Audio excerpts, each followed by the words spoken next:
Assalamualaikum warahmatullahi wabarakatuh. Oke, kita lanjutkan pembahasan kita untuk perpindahan panas konveksi ya. Kalau sebelumnya kita sudah bahas perpindahan panas konveksi alami atau natural ya. Sekarang kita akan bahas perpindahan panas konveksi paksa. Disebut dengan konveksi paksa berarti ada sesuatu yang dipaksakan ya, seperti adanya hembusan angin yang dipaksakan ataupun aliran air yang dipaksakan oleh pompa untuk mempercepat proses perpindahan panas ya. Nah, ini beberapa contoh perpindahan panas konveksi paksa. Nah, ini yang ini contohnya radiator mobil ya. Di sini ada sebuah sistem untuk memindahkan panas dari mesin mobil menuju sebuah alat penukar kalor. Nah, di sini radiator ya. Nah, jadi air yang melalui mesin yang sudah menerima panas dari mesin akan didinginkan ke radiator, yaitu dengan cara air tersebut dialirkan ke radiator. Nah, dari radiator ini ada selang masuk ke kisi-kisi atau selang tipis-tipis dari radiator ya. Kemudian karena pipa-pipa tipis ini mudah untuk melepas panas, maka ditambahkan fan atau kipas angin yang bisa membuang panas dari pipa-pipa tipis ini ya. Adapun untuk mengalirkan air panas dari mesin, itu dialirkan oleh pompa ya, pompa radiator ya, supaya air akan mudah masuk ke pipa kecil-kecil atau tipis ini ya. Setelah panas yang melalui radiator tersebut dingin, maka dialirkan lagi ke bagian mesin mobil untuk melakukan pendinginan selanjutnya ya, sehingga bisa menjaga suhu mesin dari kendaraan tersebut ya. Terus yang kedua ini ada cerobong asap ya. Cerobong asap fungsinya yaitu membuang asap dan panas yang dari proses pembakaran ya. Jadi di sini sengaja dibuang, bisa menggunakan fan langsung ya, jadi nggak ada proses lain, yaitu asapnya dibuang sehingga panas tersebut akan ikut keluar bersama asap ya. Kemudian karena perpindahan konveksi paksa ini melibatkan aliran udara yang dipaksakan atau aliran fluida yang dipaksakan, maka ada hubungannya dengan bilangan Reynolds ya. Nah, korelasi persamaan di dalam konveksi paksa yaitu ditentukan oleh bilangan Reynolds ya. Adapun batasan bilangan Reynolds pada fluida tersebut yaitu tergantung dari bentuk media yang dialiri oleh fluida tersebut ya. Di sini terlihat untuk plat itu mempunyai klasifikasi 3 klasifikasi jenis alirannya ya, bergantung dari bilangan Reynolds-nya ya. Itu 3 klasifikasi tersebut yaitu aliran laminer, transisi atau transient, dan aliran turbulen ya. Untuk plat aliran udara atau fluida bisa dikatakan laminer ketika bilangan Reynolds lebih kecil dari 5 kali 10 pangkat 5 ya. Sedangkan aliran dikatakan aliran transisi itu berkisar 5 kali 10 pangkat 5 sampai 10 pangkat 6. Ini bilangan Reynolds aliran transisi ya. Sedangkan aliran tersebut bisa dikatakan aliran turbulen ketika bilangan Reynolds-nya lebih besar dari 2 kali 10 pangkat 6 ya. Ini untuk plat ya. Sedangkan untuk pipa atau silinder, aliran laminernya sebesar lebih kecil dari 2000 ya bilangan Reynolds-nya ya. Sedangkan untuk aliran transisi 2000 sampai 4000. Nah, begitu juga untuk turbulen, dia lebih besar dari 4000 bilangan Reynolds-nya. Nah, sedangkan untuk persamaan untuk mencari bilangan Reynolds untuk plat yaitu RE sama dengan U atau kecepatan aliran bebas dikalikan jarak dari tepi bagian depan ya, bagian depannya ya, dibagi dengan viskositas kinematis ya. Adapun viskositas kinematis berasal dari viskositas dinamis dibagi dengan massa jenisnya ya.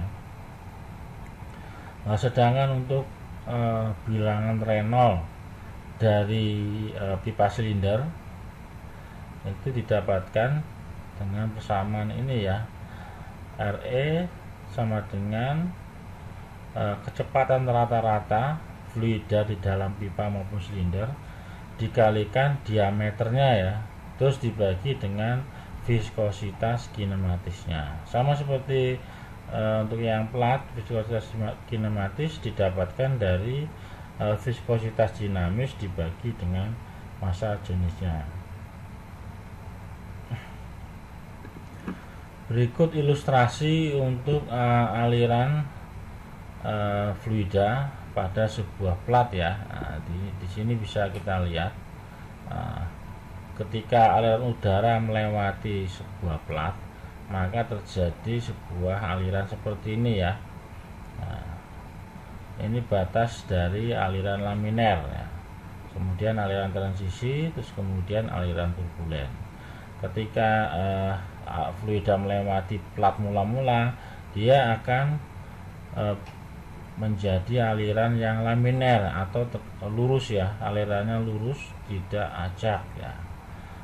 Terus kemudian setelah melewati bergesekan dengan plat, maka akan terjadi aliran vortex ya, atau menuju ke aliran turbulen ya. Jadi akibat adanya gesekan dengan plat itu sendiri ya, terjadilah aliran yang berputar-putar atau vortex, kemudian berubah menjadi sebuah aliran turbulen ya.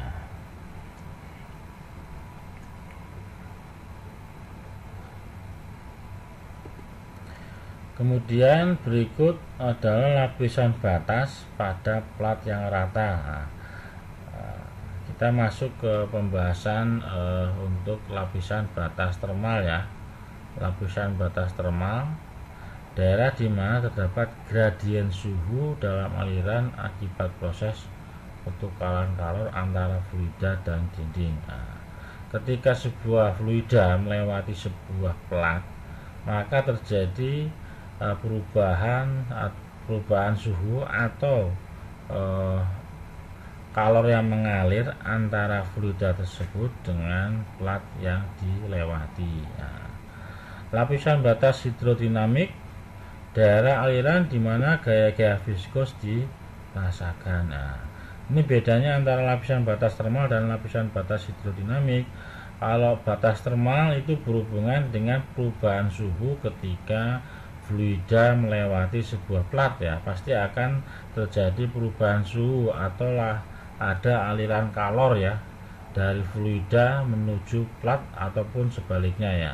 Sedangkan untuk batas hidrodinamik ini berhubungan dengan gaya-gaya viskos atau kekentalan yang dialami oleh sebuah fluida ya. Nah, karena akan berpengaruh terhadap kecepatan dari fluida yang mengalir ya. Nah, karena disebabkan ada kekentalan tersebut. Di sini bisa kita lihat untuk aliran batas pada plat. Nah, di sini kita lihat suhu awal dan suhu akhir menunjukkan sebuah potensial termal ya, yaitu aliran pertukaran kalor antara fluida dan plat baik plat tembaga, logam lainnya ya. Nah, pasti ada sebuah pertukaran kalor atau aliran kalor ya. Di sini T0 sama TW ya. TW itu aliran fluida yang tepat di atas plat. Terus T0 aliran fluida yang setelah melewati plat ya. Nah, atau bisa disebut juga TW itu suhu dindingnya, sedangkan T0 suhu fluida di luar batas termal ya. Nah, kemudian jarak antara TW dan T0 itu bisa disebut sebagai tebal lapisan termal ya. Nah, ini ada gradien perubahan dari suhu tersebut ya. Nah, jadi kita bisa masukkan ke persamaan Fourier tentang laju perpindahan panas ya.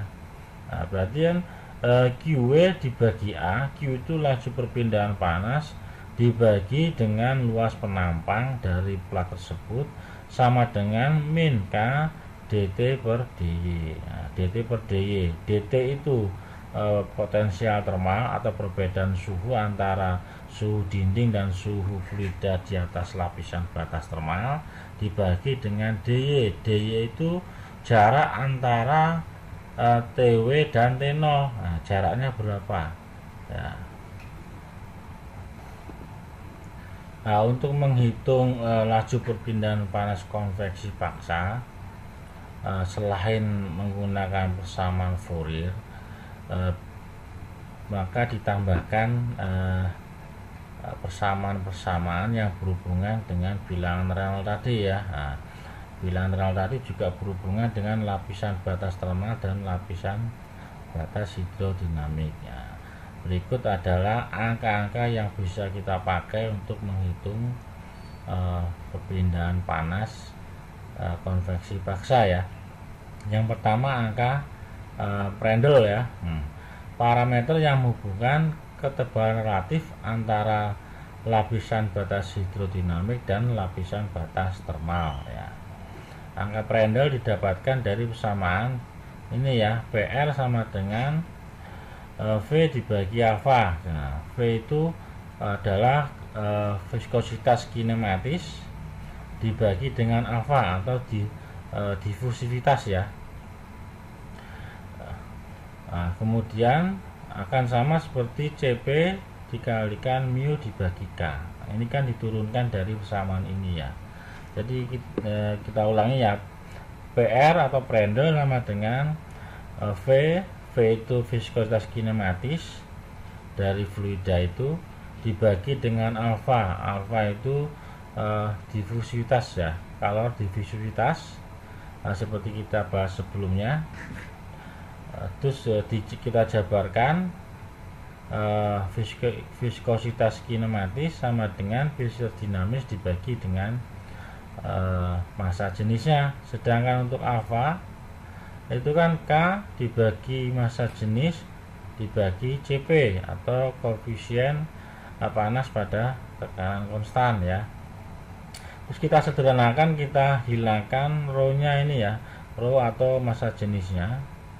Maka didapatkan untuk angka Prandtl itu CP dikalikan mu dibagi K atau kapasitas kalor pada tekanan tetap dikalikan viskositas dinamis dibagi koefisien dari konduktivitas termal ya, dari plat tersebut ya. Setelah itu kita juga bisa menggunakan angka Nusselt untuk plat ya. Angka Nusselt yaitu NUX sama dengan HX dikalikan X dibagi K. H itu koefisien konveksi dikalikan jarak antara plat dengan udara atau fluidanya dibagi konduktivitas termal. Untuk plat yang dipanaskan pada keseluruhan panjangnya, angka Nusseltnya yaitu 0,332 dikalikan angka Prandtl pangkat sepertiga dikalikan bilangan Reynolds pangkat setengah. Nah, ini untuk mencari angka Nusseltnya untuk plat yang dipanaskan seluruhnya. Jadi Anda bisa memakai langsung perhitungan ini ya. Terus juga berlaku untuk fluida yang mempunyai angka Prandtl antara 0,6 sampai 50. Nah, ini ya, angka Nusselt ini berlaku untuk angka Prandtl antara 0,6 sampai 50. Nah, untuk angka Prandtl yang rendah bisa memakai ini ya, di bawah 0,6 bisa memakai angka Nusselt 0,53 kali PR pangkat setengah kali RE pangkat setengah. Nah, PR itu angka Prandtl, RE itu bilangan Reynolds-nya ya. Nah, sedangkan untuk angka Prandtl yang tinggi di atas 50, Anda bisa memakai bilangan Nusselt yang ini ya. Nah, NUX sama dengan 0,3387 dikalikan Reynolds pangkat setengah dibandingkan Prandtl pangkat sepertiga dibagi 1 plus 0,6468 dibagi Prandtl pangkat 2/3, kemudian dipangkatkan 1/4 ya. Berikutnya kita lanjutkan untuk mencari koefisien perpindahan kalor rata-rata dan angka Nusselt untuk plat sepanjang L ya. Nah, koefisien perpindahan kalor rata-rata H sama dengan 2 kali HX ya. Nah, HX ini koefisien perpindahan panas konveksi ya. Nah, sedangkan untuk angka Nusselt pada plat dengan sepanjang L, angka Nusselt yaitu 2 kali angka Nusselt, nah, atau 0,664 RE pangkat setengah kalikan PR pangkat sepertiga. RE itu bilangan Reynolds, yaitu massa jenis udara dikalikan kecepatannya dikalikan panjang plat yang dilalui fluida tersebut dibagi dengan viskositas dinamis dari fluida. Sedangkan PR itu angka Prandtl tadi ya. Nah, analisa ini atas pengandaian bahwa sifat-sifat fluida dianggap konstan di seluruh aliran ya.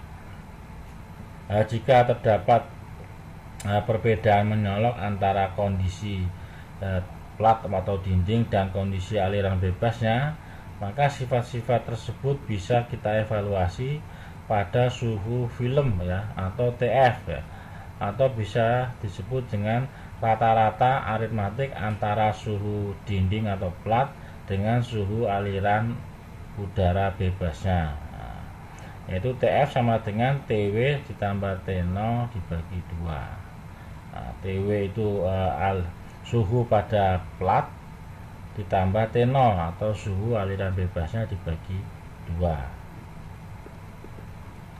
Nah, kemudian sekarang kita bahas persamaan untuk aliran yang melalui pipa. Bedanya di sini untuk aliran melalui pipa berarti yang digunakan diameternya ya.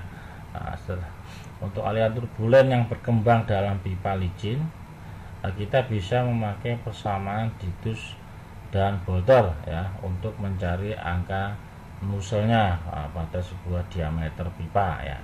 NUD sama dengan 0,023 dikalikan Reynolds pangkat 0,8 dikalikan Prandtl pangkat N ya. Nah, sedangkan N ini ada ketentuan tersendiri ya. Untuk N, harga N untuk pemanasan sebesar 0,4, sedangkan untuk N untuk pendinginan berarti 0,3. Nah, maksudnya pemanasan pendinginan ini antara lain ketika disebut pemanasan berarti aliran udaranya lebih tinggi suhunya daripada plat ya.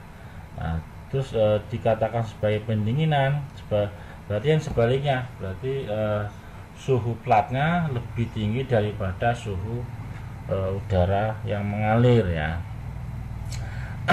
Sedangkan angka Nusselt untuk diameter bisa dicari dengan persamaan ini ya, H dikalikan D dibagi K, atau koefisien konveksi dikalikan diameter dibagi K. Nah, nilainya ini tanpa dimensi ya, seperti bilangan Reynolds. Sedangkan untuk bilangan Prandtl, CP dikalikan mu dibagi K. CP itu kapasitas kalor pada tekanan konstan dikalikan viskositas dinamis dibagi K atau koefisien konduktivitas termal ya pada plat itu sendiri. Sedangkan untuk bilangan Reynolds sama ya seperti tadi ya, rho dikalikan D dikalikan V dibagi mu. Rho itu massa jenis udara dikalikan diameter pipanya atau silinder dikalikan kecepatan udara yang melalui sebuah silinder tersebut, terus dibagi dengan viskositas dinamis dari udara. Semua nilai ini tanpa dimensi ya.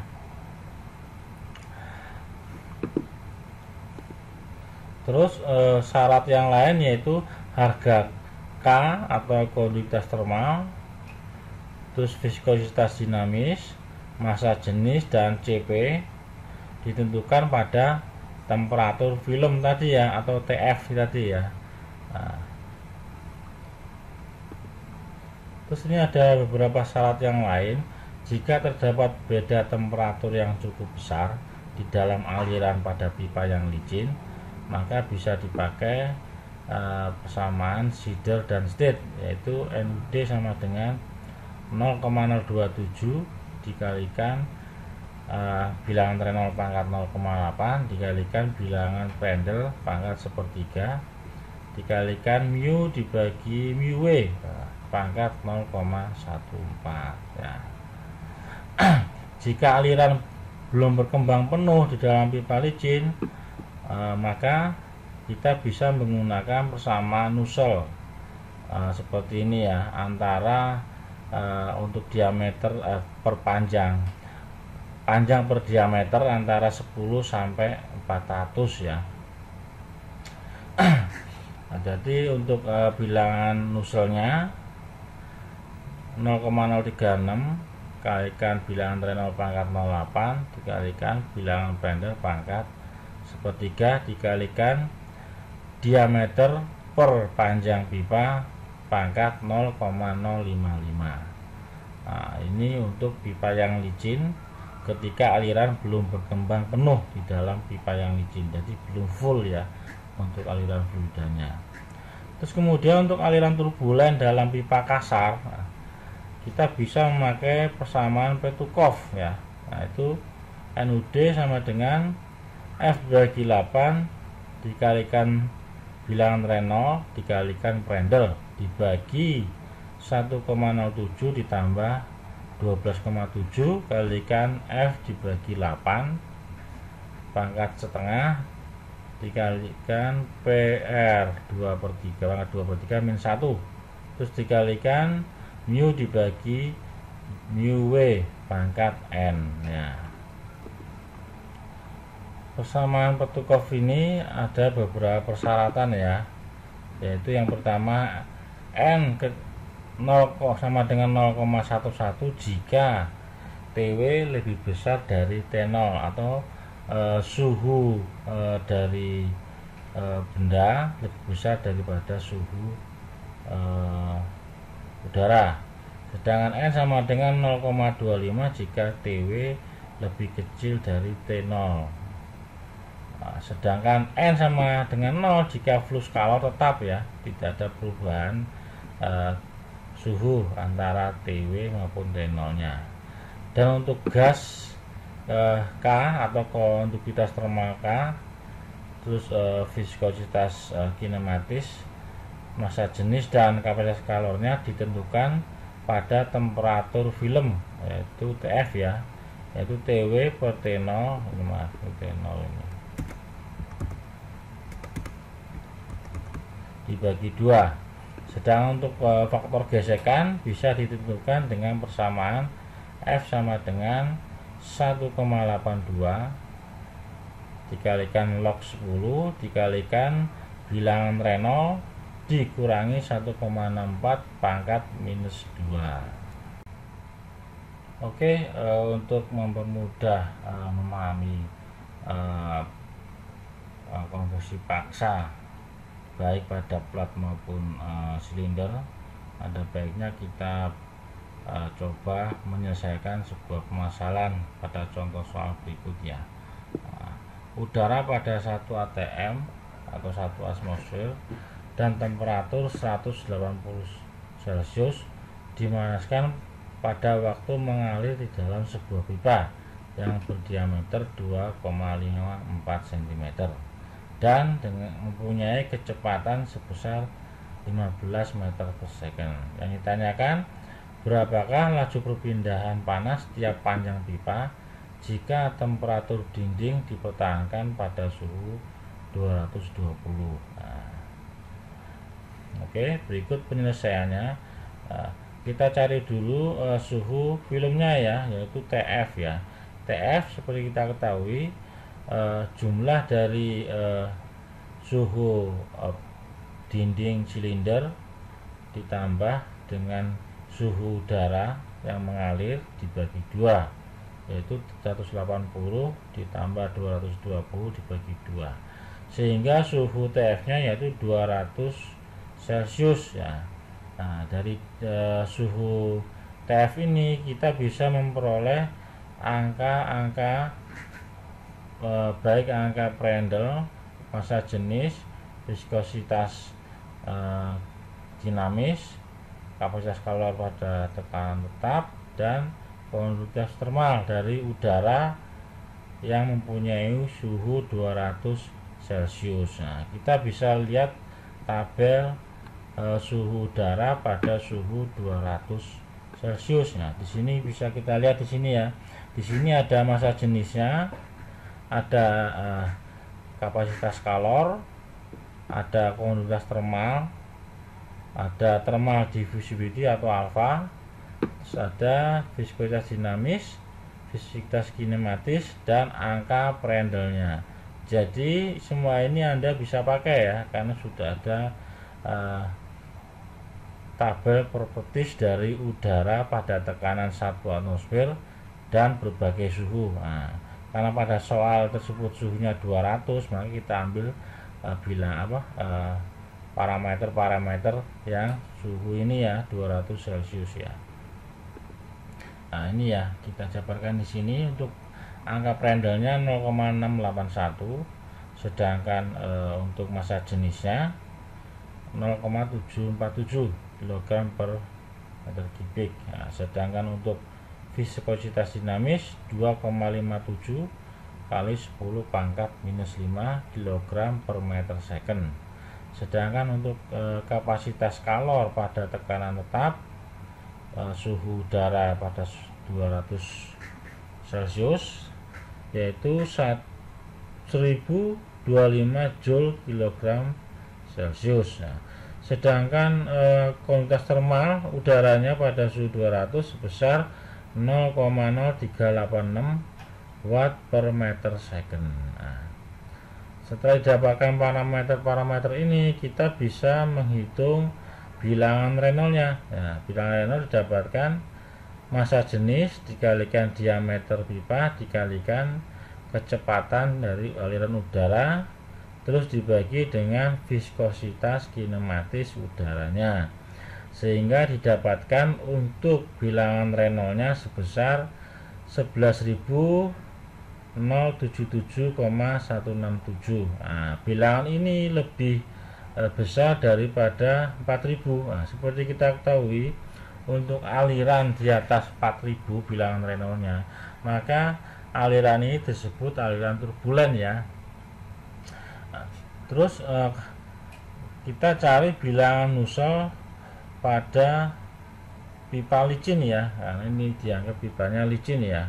Untuk bilangan Nusselt-nya yaitu 0,023 dikalikan bilangan Reynolds pangkat 0,8 dikalikan bilangan Prandtl ya pangkat n. Karena di sini terjadi pemanasan, maka bilangan n-nya ini 0,4 ya, sehingga persamaannya menjadi seperti ini ya. Itu ini kan H kalikan D dibagi K itu sama dengan bilangan Nusselt tadi ya. Nah, kita cari di sini. Nah, H kali D dibagi K yaitu sama dengan bilangan Nusselt. Nah, HD dibagi K sama dengan 0,023 dikalikan bilangan dalam pangkat 08 dikalikan pendel pangkat 04. Terus kita masukkan angkanya, maka didapatkan untuk bilangan Nusselt sebesar 3,9. Nah, bilangan Nusselt kan sama dengan H dikalikan D dibagi K, atau koefisien konveksi paksa dikalikan diameter dibagi kondulitas termalnya. Nah, terus kita cari koefisien konveksi paksa. Nah, didapatkan dari angka Nusselt ini dibagi dengan diameter dikalikan kondukturitas termalnya, sehingga didapatkan untuk koefisien konveksi paksanya sebesar 51,517 watt per meter persegi Celcius ya. Setelah itu kita bisa menghitung laju perpindahan panas per satuan panjangnya ya. Nah, seperti kita ketahui, laju perpindahan panas untuk konveksi yaitu Q sama dengan H dikalikan A dikalikan delta T, atau koefisien konveksi paksa dikalikan luas penampang dikalikan perbedaan suhunya ya.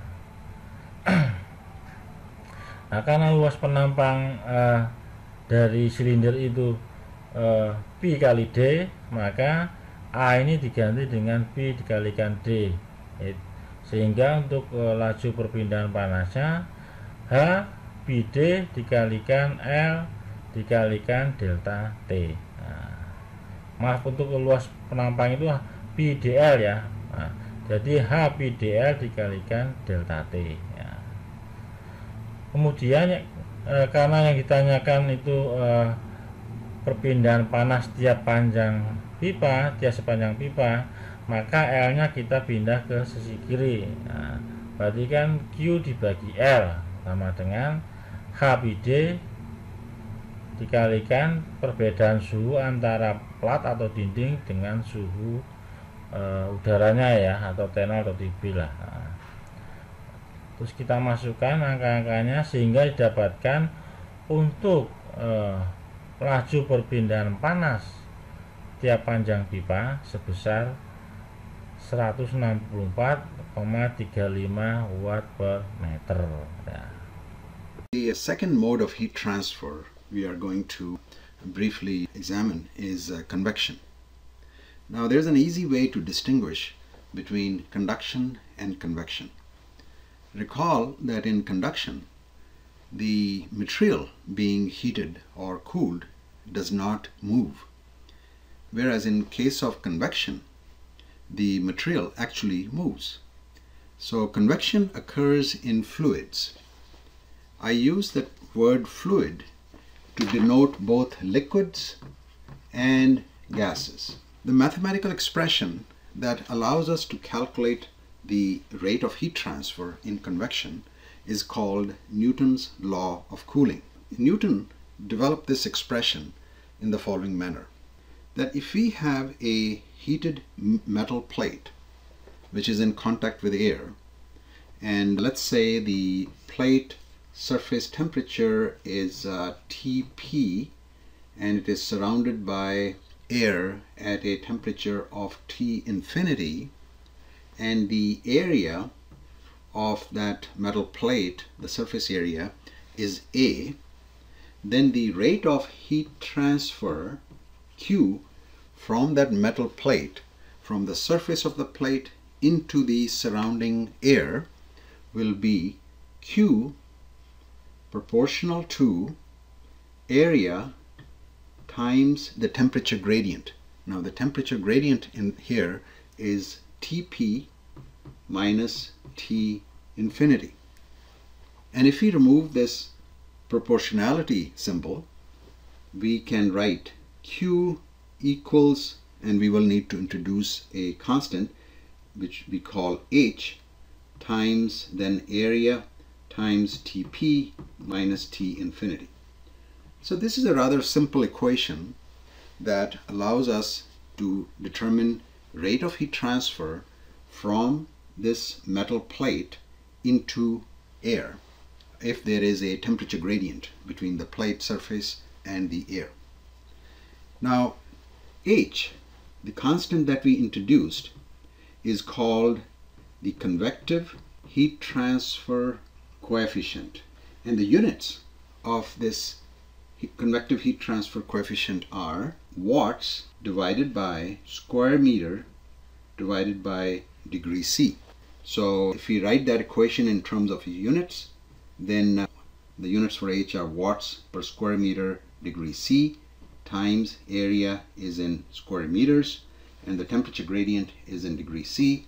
So degree C's cancel out, square meters cancel out, and we are left with watts, which is of course the unit for rate of heat transfer. So from this equation that describes convective heat transfer coefficient, if you increase area, you will increase the rate of heat transfer. Now, next time you see a motorbike, look at its engine. Notice that there are small fins attached to the engine. Why? Because those fins increase the area for heat transfer, and it will keep the engine from getting excessively hot when it's driven and air blows past the engine surface. Also, from this equation, we note that the temperature gradient will directly influence rate of heat transfer. If the gradient is increased, then the rate of heat transfer will increase. If you lower the air temperature, then the gradient will increase. Tp minus T infinity will increase if T infinity is decreased. And so as a result, the rate of heat transfer will increase. Remember that I mentioned earlier that in convection, there is movement of the heating or cooling medium, which is in our case a fluid. Well, we can have two situations. In the first case, the movement is just because the fluid was heated, its density decreased, as you know from physics. This will cause buoyancy, and that fluid will essentially rise. Now this is called natural convection. In the second case, let's say that you use a fan or a blower to blow air on the heated plate. Now you are forcing movement of the fluid, and this is called forced convection. By using forced convection, we will get higher rates of heat transfer. This is reflected in the values for convective heat transfer coefficient. So let's briefly look at some of these values. For air, in case of free convection, that is when there is no artificial way of moving the air, the value for H is between 5 to 25 watts per square meter Celsius. On the other hand, if we have forced convection for air, then the value of H will increase from 10 to 200 watts per square meter Celsius. So as you see, there is a considerable increase in the value of H when we have some type of a fan or a blower. Now you know that because if you are holding a mug of coffee, for example, and if it's too hot and you want to cool it down, you blow air on it. So by causing the air to move, anytime you force air to move past that heated surface, you will increase the rate of heat transfer. And you are increasing the rate of heat transfer because you increase the value of H. Now, in case of water, for free convection, the value of H is from 20 to 100 watts per square meter Celsius. And for water, in case of forced convection,